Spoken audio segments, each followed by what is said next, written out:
हे student, तो पिछले part में हम लोगों ने बहुत से टॉपिक्स को कवर किया था। अब इस वीडियो में हम देखेंगे बिजनेस अपॉर्चुनिटी। तो सबसे पहले जान लेते हैं बिजनेस अपॉर्चुनिटी क्या है।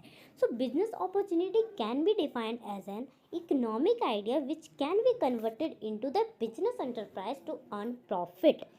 अब बिजनेस अपॉर्चुनिटी एक तरह का इकोनॉमिक आइडिया है जिसे हम लोग बिजनेस इंटरप्राइज में कन्वर्ट करके और लाभ को कमा सकते हैं, उसे ही हम लोग बिजनेस अपॉर्चुनिटी कहते हैं। नेक्स्ट जो यहाँ पे पढ़ना है टॉपिक वो है objective of identification of business opportunities. क्या क्या उद्देश्य है बिजनेस अपॉर्चुनिटी को पहचानने के लिए, जान लेते हैं। तो सबसे पहला जो है वो है to identify the business opportunities in other areas. Business opportunity की पहचान करना अलग अलग एरियाज में। सेकंड पॉइंट है जो to evaluate the involvement of labour capital investment material and infrastructure. यहाँ पे इवेलुएट का मतलब है मूल्यांकन करना। तो हम लोग जो लेबर कैपिटल इन्वेस्टमेंट मटेरियल और इंफ्रास्ट्रक्चर इन सारी चीज़ों का मूल्यांकन करेंगे।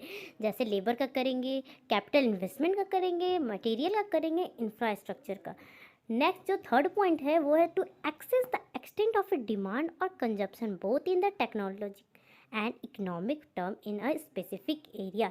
एक्सेस करेंगे कि कितना डिमांड है, कितना लोग कंज्यूम कर रहे हैं टेक्नोलॉजी और इकोनॉमिक सेक्टर में। ठीक है।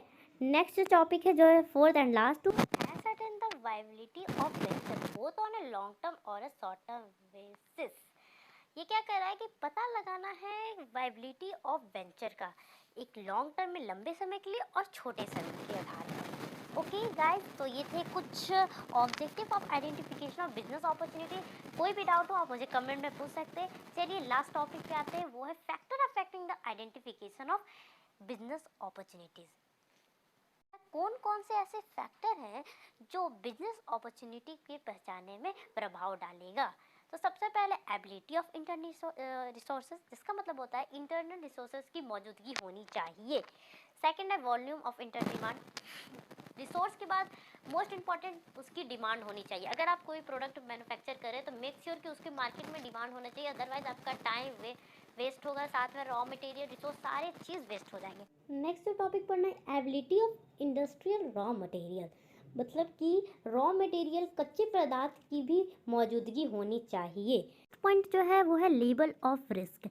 लेवल ऑफ रिस्क भी बहुत ज़्यादा प्रभाव कर सकता है आइडेंटिफाई बिजनेस अपॉर्चुनिटी में। मतलब बिजनेस अपॉर्चुनिटी को पहचानने में लेवल ऑफ रिस्क भी बहुत ज़्यादा प्रभाव डालेगा। अब रिस्क में कैसे रिस्क आ गए, इकोनॉमिक रिस्क आ गए, इन्वायरमेंटल रिस्क आ गए, सोशल रिस्क आ गए, सामाजिक, टेक्निकल या फिर कॉम्पिटिशन। ये सारे रिस्क जो एक अपॉर्चुनिटीज़ को पहचानने में प्रभाव डालेगा।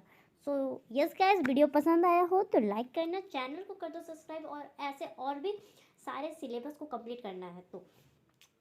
और अगर कोई भी डाउट है तो आप कमेंट में पूछ सकते हैं, या फिर अगर आपको इसकी नोट्स चाहिए चैप्टर 1 का तो आप नीचे दिए गए कमेंट बॉक्स में लिंक से भी डाउनलोड कर सकते हैं, जो पिन करके रख दूंगी मैं, या फिर आप डिस्क्रिप्शन बॉक्स में भी जाकर डाउनलोड कर सकते हैं। So take care, bye bye. But guys students, आपको ये चैप्टर एक बार वीडियो देखने के बाद अच्छी तरीके से नोट्स को एक बार बस रीड कर लेना है और आपका एक एक डाउट क्लियर हो जाएगा। That's all, thank you.